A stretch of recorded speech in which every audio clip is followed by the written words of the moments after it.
मुझे यहाँ से बिदर जाना है तो मैं ज़्यादा वक्त नहीं लूँगा आपका।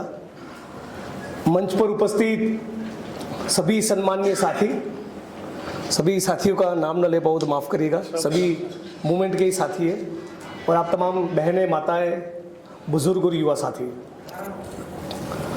आज अभी जो रिपोर्ट हम लोगों ने रिलीज किया, मैं केवल उसकी 2 लाइन पढ़ पाया हूं, और दोनों ही लाइन बहुत ही शॉकिंग है। आरएसएस, बीजेपी और नरेंद्र मोदी के सत्ता में आने के बाद दलितों पर होने वाले अत्याचार के मामलों में 48% इंक्रीज हुआ है। मतलब कि पहले यदि 100 दलित पर अत्याचार होते थे तो अब 5000 पर होते हैं। 49% इंक्रीज दलित बहनों, माताओं के बलात्कार के मामले में हुआ है। 49% इंक्रीज। दिल्ली की सड़कों पर डॉक्टर भीमराव बाबा साहब अंबेडकर के संविधान को पूरी दुनिया के देखते हुए जलाया गया। आपके कर्नाटका का मेंबर ऑफ पार्लियामेंट अनंत कुमार हेगड़े खुलकर कहता है कि हम लोग यहां संविधान को बदलने के लिए आए हैं। नरेंद्र मोदी का आर्थिक सलाहकार विवेक देबरॉय भी कुछ महीनों पहले बोला कि हम यहां देश के संविधान को बदलने के लिए आए हैं। यह संविधान पुराना हो चुका है, अब उसको बदल देना चाहिए। जब भी आरएसएस और बीजेपी का कोई आदमी यह कहता है कि वे बाबा साहब के संविधान को बदलने के लिए आए हैं, तो कम से कम दलित, आदिवासी, ओबीसी को समझ जाना चाहिए कि वे लोग बाबा साहब अंबेडकर के संविधान को बदलना नहीं, उसको खत्म कर देना चाहते हैं। इस बात की क्लैरिटी हमारे बीच में होनी चाहिए। पिछले 10 साल के दौरान पूरे देश में जो भी हुआ वो और कुछ नहीं, नए सिरे से मनुस्मृति को लागू करने का आरएसएस और बीजेपी का प्रयास है। जिस मनुस्मृति में कहा गया कि महिलाओं को और शूद्रों को स्वतंत्रता का अधिकार नहीं, समानता का अधिकार नहीं, शिक्षा का अधिकार नहीं और संपत्ति का अधिकार नहीं, ये मनुस्मृति आरएसएस और बीजेपी के लोगों को चाहिए। डॉक्टर बाबा साहब अंबेडकर का संविधान उनको नहीं चाहिए। और ये मेरा कोई एलिगेशन नहीं, भारत की संविधान सभा में 2 साल 11 महीने की डिबेट के बाद जब बाबा साहब अंबेडकर ने कॉन्स्टिट्यूएंट असेंबली में जब भारत के संविधान को पेश किया, ठीक उसके 3 दिन के बाद आरएसएस के मैगजीन ऑर्गेनाइजर में यह लिखा गया कि हमें डॉक्टर अंबेडकर का संविधान नहीं, हमें मनुस्मृति चाहिए। तो ये लोग खुलकर लिख चुके हैं। उसके बाद आरएसएस के सरसंघचालक ने यहां तक कहा 2001 में कि डॉक्टर अंबेडकर के संविधान को कूड़ेदान में, यानी कि कचरे के डिब्बे में फेंक दो। दूसरे आरएसएस के आदमी ने कहा कि संविधान को समंदर में फेंक दो। यदि मैं गलत नहीं तो अनंत कुमार हेगड़े ने जब यह कहा कि हम लोग बाबा साहब अंबेडकर के संविधान को बदलने के लिए आए हैं, तो उसके बाद दलित समाज के कुछ लोगों ने प्रोटेस्ट किया था। यदि आपको याद है कि नहीं? मालूम है तब अनंत कुमार हेगड़े ने क्या कहा था कि कुत्ते तो भौंकते रहते हैं, हमें कोई फर्क नहीं पड़ता। हरियाणा के फरीदाबाद में 31 साल के जितेंद्र कुमार और रेखाबेन के घर आरएसएस के जातिवादी मनुवादी लोगों ने हमला किया। उनका आशय था, वो चाहते थे कि उस परिवार को जला दिया जाए, पूरे घर के ऊपर पेट्रोल डाल दिया। 31 साल के जितेंद्र कुमार और रेखाबेन तो बच गए, लेकिन पेट्रोल से घर के ऊपर जो आग जलाई, उस आग के अंदर उनका 9 साल का बेटा और 2.5 साल की बेटी का खून हो गया। जब यह मामला मीडिया में उठा और पत्रकारों ने भाजपा के यूनियन मिनिस्टर वीके सिंह को सवाल पूछा कि यह जातिवादी अत्याचार के खिलाफ आपका क्या कहना है, तो भाजपा के आरएसएस के यूनियन मिनिस्टर वीके सिंह ने कहा कि कुत्ते के ऊपर कोई पत्थर फेंके तो उसमें हमारी सरकार क्या करे। 2 साल पहले असम के मुख्यमंत्री ने मोदी जी के खिलाफ एक ट्वीट करने पर मेरी गिरफ्तारी की। उसी असम के मुख्यमंत्री ने कुछ दिन पहले ट्वीट किया और फिर कंट्रोवर्सी के बाद उसको वो ट्वीट निकालना पड़ा। क्या लिखा था ट्वीट में? ट्वीट में यह लिखा था कि ब्राह्मण, क्षत्रिय और वैश्य, इनकी सेवा करना ही शूद्रों का स्वाभाविक कर्तव्य है। गुजरात के भाजपा के एक बड़े नेता पुरुषोत्तम रूपाला ने कहा 2 साल पहले कि ढोल, गवार, पशु, शूद्र, नारी, ये तो सब ताड़न के अधिकारी, यानी कि शूद्रों और स्त्रियों को तो ठोकना ही चाहिए, उनको पीटना चाहिए, उनको मारना चाहिए। अब इसके बाद भी दलित समाज में एक भी व्यक्ति यदि आरएसएस की शाखा में जाता है और नरेंद्र मोदी और भाजपा को वोट करता है तो वो बसवन्ना, ज्योतिबा फुले, रामास्वामी पेरियार, डॉक्टर बाबा साहब अंबेडकर और भारत के संविधान का वो अपमान कर रहा है। इस बात को जन जन तक पहुंचाइए। ये कम था कि नरेंद्र मोदी साहब ने 2009 में किताब लिखी और तब वो गुजरात के मुख्यमंत्री थे। केवल भाजपा के कार्यकर्ता नहीं, as a CM of Gujarat वो किताब पब्लिश करते हैं। उस किताब का नाम था कर्मयोगी, और कर्मयोगी नाम की किताब में नरेंद्र मोदी साहब लिखते हैं कि सफाई कर्मियों को सफाई काम करने में आध्यात्मिकता का आनंद मिलता है। आइए मोदी साहब, आप भी गुलबर्गा की किसी गटर में उतरिए, फिर पता चलेगा कि आध्यात्मिकता का आनंद क्या होता है।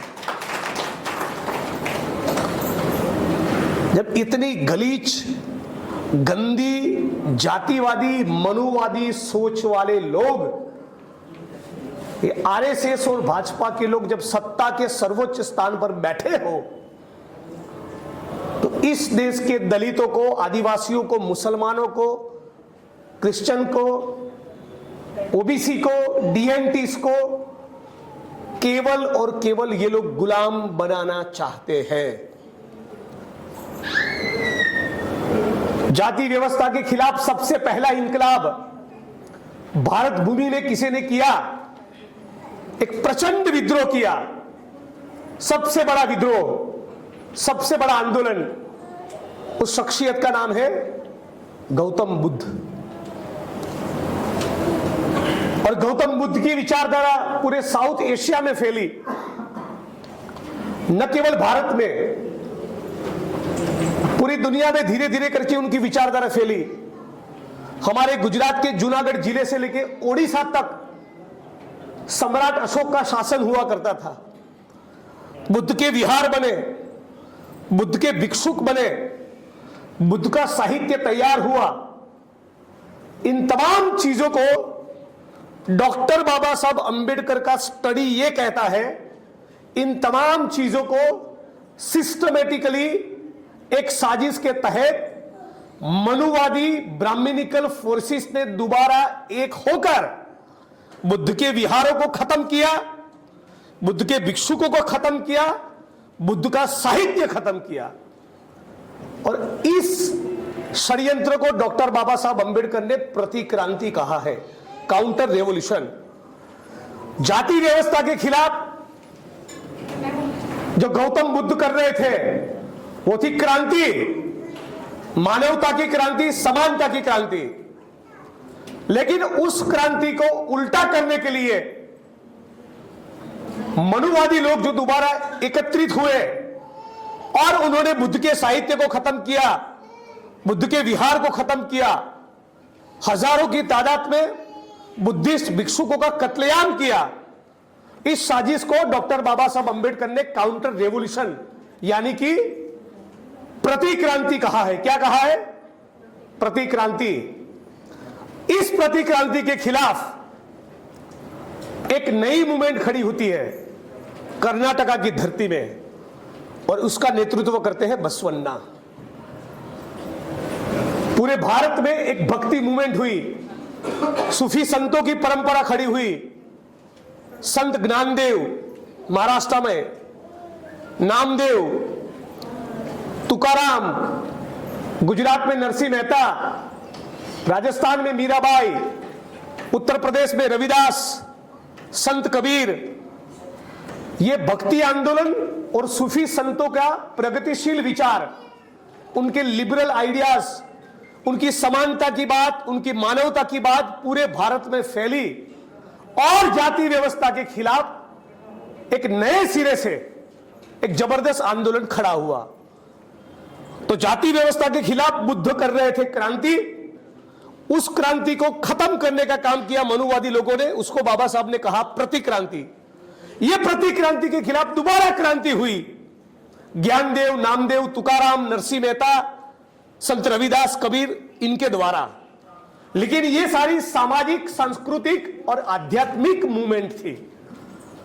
उसको पॉलिटिकल तड़का दिया तो वो ज्योतिबा फुले ने, रामास्वामी पेरियार ने और डॉक्टर भीमराव बाबा साहब अंबेडकर ने। और उन्हीं दिनों के दौरान हमारा स्वतंत्रता का आंदोलन चल रहा था और स्वतंत्रता के आंदोलन में भी सभी रंगों के लोग थे, सभी विचार के लोग थे, सभी जाति और धर्म के लोग थे। और धीरे धीरे करके सभी को साथ में लेकर चलने वाला, समानता और मानवता की बात करने वाला डॉक्टर बाबा साहब अंबेडकर के हाथों लिखा हुआ आधुनिक दुनिया का सर्वश्रेष्ठ कॉन्स्टिट्यूशन भारत का संविधान हमें मिलता है। जब संविधान नहीं था और जब मनुस्मृति का शासन था तो क्या हो रहा था? ब्राह्मण, क्षत्रिय, वैश्य, शूद्र, ये 4 वर्णों की व्यवस्था थी कि नहीं? और इस व्यवस्था में ऐसा तय हुआ था कि ज्ञान के ऊपर केवल ब्राह्मणों का कंट्रोल, पढ़ना लिखना और पढ़ाना केवल उसी का काम। ये क्षत्रिय भी नहीं कर सकते, ये वैश्य भी नहीं कर सकते, ये शूद्र भी कर सकते। जमीन और सत्ता के ऊपर कंट्रोल रहेगा कोई एक समाज का, व्यापार के ऊपर कंट्रोल रहेगा वैश्य समाज का, और शूद्रों को केवल सेवा करनी है, चाकरी करनी है, और दलितों को यानी अति शूद्रों को, यानी कि जो पंचम वर्ण के लोग हैं, जो वर्ण व्यवस्था के बाहर के लोग हैं, इन दलितों को, अति शूद्रों को केवल मैला उठाना है और गंदगी साफ करनी है। यह जाति व्यवस्था ने तय किया था, यह मनुस्मृति ने तय किया था। लेकिन संविधान आ गया, संविधान के माध्यम से धीरे धीरे एक साइलेंट रेवोल्यूशन चल रहा था। अब बाबा साहब के संविधान के कारण एक ही समुदाय के लोग पढ़ेंगे और पढ़ाएंगे ऐसा नहीं होगा। वाल्मीकि समाज का सफाई कर्मी भी अपने बेटों को पढ़ाकर आईएएस बनाकर एजुकेशन डिपार्टमेंट का प्रिंसिपल सेक्रेटरी बना सकता है। यह संविधान की ताकत है। जमीन के ऊपर कंट्रोल केवल एक ही समाज का रहेगा, यह भी खत्म हुआ। लैंड रिफॉर्म्स की योजना बनी, जमीनों का आवंटन हुआ। 50 के दशक में, 60 के दशक में, 70 में, 80 में, 90 तक। 90 के बाद धीरे धीरे वो प्रोजेक्ट भी खत्म हो गया, हमारी सरकारों में भी वो कम हो गया। वैश्य ही केवल व्यापार करेंगे वो भी नहीं रहा। अब बेंगलोर में कोई आदिवासी और दलित समाज का व्यक्ति साधन संपन्न है तो वो भी बड़ा शोरूम कर सकता है, खुद का मल्टीप्लेक्स या मॉल खड़ा कर सकता है। ये भी हुआ संविधान के कारण। ये गुलबर्गा में, कर्नाटका में, पूरे भारत में दलित समाज का एक बहुत बड़ा तबका, आदिवासी और ओबीसी समाज का एक बहुत बड़ा तबका बैंकों में गया, एलआईसी में गया, आईओसी में गया, ओएनजीसी में गया, बीएसएनएल में गया, रेलवे में गया, एमपी एमएलए बना, आईएएस आईपीएस बना, टीचर बना, पटवारी बना, कांस्टेबल बना, पुलिस इंस्पेक्टर बना। ये पूरा दलितों का मिडिल क्लास तैयार हुआ आरक्षण के कारण, और आरक्षण मिला भारत के संविधान और डॉक्टर भीमराव बाबा साहब अंबेडकर के कारण। अब पिछले 10 साल के दौरान क्या हुआ? अभी कुछ दिन पहले मैं महाराष्ट्र था। महाराष्ट्र की ऐसी मीटिंग में बैठा था, कुछ साथियों ने बताया महाराष्ट्र की सरकार और पूरे देश में 67,000 सरकारी स्कूलें बंद करना चाहते हैं। न रहेगा बांस, न बजेगी बांसुरी। ये जो दलित समाज के लोग एमपी एमएलए बने, आईएएस आईपीएस बने, बीएसएनएल और रेलवे में गए, ओएनजीसी आईओसी में जाकर 1.5, 2, 2.5 लाख का पगार लेने लगे, ये सारे लोगों की पढ़ाई कहां से हुई थी? सरकारी स्कूलों में। सरकारी स्कूल को बंद कर दो। और इतना भयंकर शिक्षा का बाजारीकरण और व्यापारीकरण 10 साल में हुआ, इतनी भयंकर महंगाई हुई कि दलित, आदिवासी, ओबीसी, घुमंतु, एक गरीब वंचित वर्गों के लोग अब अपने बेटों को लाखों रुपया फी भर के स्कूल और कॉलेज में पढ़ाई करवा सकते नहीं, क्योंकि भारत में मजदूरों की एक महीने की एवरेज इनकम 8 से 10 हजार है। भारत में किसान परिवार की एक महीने की एवरेज इनकम 10,218 है।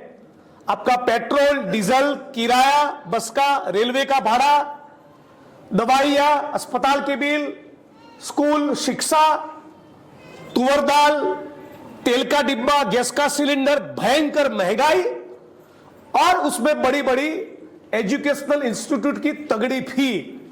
ये दलित, आदिवासी, ओबीसी, घुमंतु समुदाय के लोग, गांव में बसने वाले गरीब आदिवासी, दलित और ओबीसी अफोर्ड कर सकते नहीं। तो पहले आपकी सरकारी स्कूलें बंद कर दी, और भी सरकारी स्कूल बंद करना चाहते हैं। शिक्षा इतनी महंगी कर दी, महंगाई इतनी बढ़ाई कि प्राइवेट कैंपस में आप अपने बच्चे को पढ़ाई के लिए भेज नहीं सकते। लेकिन ये अंबेडकर और संविधान के कारण एक छोटी सी मदद मिलती है दलित और आदिवासी को। क्या? स्कॉलरशिप। तो क्या किया मोदी साहब ने?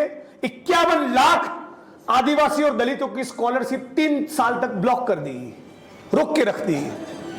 सरकारी नौकरी, उसमें कोई भर्ती नहीं। यदि सरकारी नौकरी का अनाउंसमेंट होता है तो उसमें पेपर लीक होता है, और पेपर लीक नहीं हुआ और सरकारी पदों में 452 लोगों की यदि भर्ती हो रही है तो उसमें दलित, आदिवासी, ओबीसी समाज का आरक्षण लागू नहीं करेंगे।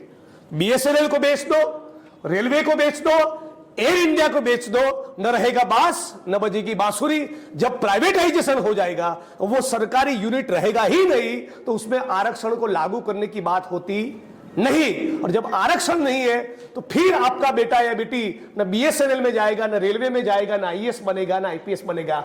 मतलब कि पिछले 10 साल के दौरान आरएसएस, बीजेपी और नरेंद्र मोदी ने जो किया है, वो बाबा साहब अंबेडकर के शब्दों में कहूं तो काउंटर रेवोल्यूशन पार्ट 2, प्रतिक्रांति भाग 2, ये इस मुल्क में इस वक्त पे चल रहा है। और जब प्रतिक्रांति चल रही हो, आपको समाप्त करने का प्रोग्राम चल रहा हो, तब आपके बीच में से कोई जिग्नेश मेवाणी खड़ा होता है तो उसको आसाम की जेल में डालते हैं। यदि कोई पत्रकार सवाल पूछता है तो उसके ऊपर यूएपीए लगाते हैं। तो आपको आंख बंद कर गुलामी सहन करनी है या आरएसएस और बीजेपी का तंबू उखाड़कर फेंकना है, यह संकल्प आज की गुलबर्गा की जनसभा से हम लोगों को करना है। इनका चरित्र देखिए, ये राम के नकली भक्त, ये भारत माता की जय का नारा लगाने वाले लोगों का कैरेक्टर देखिए। ये प्रज्वला रेवन्ना पूरी दुनिया के इतिहास का सबसे बड़ा सेक्स स्कैम है। पूरी दुनिया के इतिहास में किसी भी देश में इससे बड़ा सेक्स कांड हुआ नहीं। 16 साल की बच्ची से लेकर अपनी मां या दादी की उम्र की 65 साल की महिला तक को छोड़ा नहीं। उसके सेक्स के 3000 टेप कर्नाटका में और देश के व्हाट्सएप के ग्रुप में घूम रहे हैं, और फिर भी बेशर्मी के साथ इस देश का प्रधानमंत्री उसके कंधे पर हाथ रखता है, उसकी तारीफ करता है, उसको चुनाव लड़ने का टिकट देता है और उसके चुनाव के प्रचार में आकर कैंपेन करता है। मैं खुलकर कहना चाहता हूं कि नरेंद्र मोदी, आरएसएस और भाजपा ने कर्नाटका की अस्मिता को, कर्नाटका के गौरव को और बसवन्ना जी की लेगेसी को कलंकित किया है। इसका कर्नाटका की धरती पे कोई जगह नहीं होना चाहिए। जिस दिन बसवन्ना जी का डेथ हुआ तब से लेके आज तक इससे बड़ा बसवन्ना जी के विचार का, उनकी संस्कृति का, उनकी लेगेसी का कोई अपमान नहीं हुआ। मैं आप तमाम साथियों से मेरी बात को समाप्त करने से पहले मुझे दूसरी एक जगह पे बीडर जाना है, जैसा कि मैंने आपको बताया। अब तमाम साथियों से हाथ जोड़कर विनती करता हूं, आप अपने फेसबुक पे, इंस्टाग्राम में, व्हाट्सएप में वीडियो बनाकर पूरे भारत को बताइए ये रेवन्ना वाला जो कांड हुआ है वो जन जन तक ये बात पहुंचनी चाहिए। ये मणिपुर में स्त्रियों को नग्न करके घुमाया, उसमें भी इस देश का प्रधानमंत्री खामोश रहा। बिल्किस बानो के बलात्कारियों को जेल में से छोड़कर लड्डू खिलाए। गुजरात की बेटी बिल्किस बानो प्रेग्नेंट थी, उस प्रेग्नेंट गर्भवती महिला के ऊपर बलात्कार किया और बलात्कारियों को मोदी की सरकार ने, गुजरात की सरकार ने जेल से छोड़कर उनका स्वागत किया। मानो कि मातृभूमि से कोई लड़कर कोई जवान राष्ट्रपति मेडल जीतकर वापस आया हो, ऐसा उसका सम्मान हुआ। लड्डू खिलाए, अबील गुलाल उड़ाए, ढोल नगाड़े बजाए। दिल्ली में कुश्ती करने वाली हमारी बहनें 100 दिन तक आंदोलन करती रही बलात्कार की फरियाद को लेकर, सेक्सुअल हैरेसमेंट की कंप्लेंट को लेकर। एक सेकंड के लिए इस देश का प्रधानमंत्री देखने को नहीं गया। तो साथियों, इसके बावजूद भी मुझे कुछ कहना पड़े, इसके बावजूद भी इस मंच पर के साथियों को भाषण करना पड़े, ये बड़ी कम नसीबी होगी।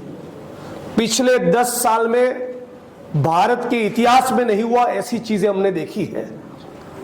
एक एक दलित, आदिवासी, ओबीसी, माइनॉरिटी, क्रिश्चियन, जो भी समता में, समानता में मानने वाले, संविधान में मानने वाले लोग हैं, हम सभी का कर्तव्य बनता है कि इस आरएसएस और बीजेपी का तंबू उखाड़ कर फेंके। केवल 3 दिन बाकी है। आपकी एक एक सेकंड इस हॉल में जो मीटिंग हो रही है, ऐसी मीटिंगों में नहीं, अपना बूथ पकड़ लीजिए। आपके बूथ पर 90% वोटिंग हो, वो वोटिंग आरएसएस और बीजेपी के खिलाफ हो, और कर्नाटका में इंडिया अलायंस की 20 से ज्यादा सीट आए, तो इस देश के लोकतंत्र और बाबा साहब अंबेडकर के संविधान को बचाने में आपका बहुत बड़ा योगदान माना जाएगा। इतिहास आपको सलाम करेगा। और मेरी वाणी को विराम देता हूं, उसके पहले 3 बात मैं हर जगह पर, विशेष तौर पे जहां अंबेडकराइट और दलित मूवमेंट के साथी हो उनके बीच में रखता हूं। मेरा शायद वो वीडियो भी कुछ साथी बता रहे थे, सोशल मीडिया में आप लोगों ने देखा है। ये 3 बात मेरी याद रखिएगा और जन जन तक सारे व्हाट्सएप के ग्रुप में डालिएगा। 1, आरएसएस, बीजेपी और नरेंद्र मोदी सबसे ज्यादा किसी नेता से नफरत करते हैं तो वह है डॉक्टर भीमराव बाबा साहब अंबेडकर।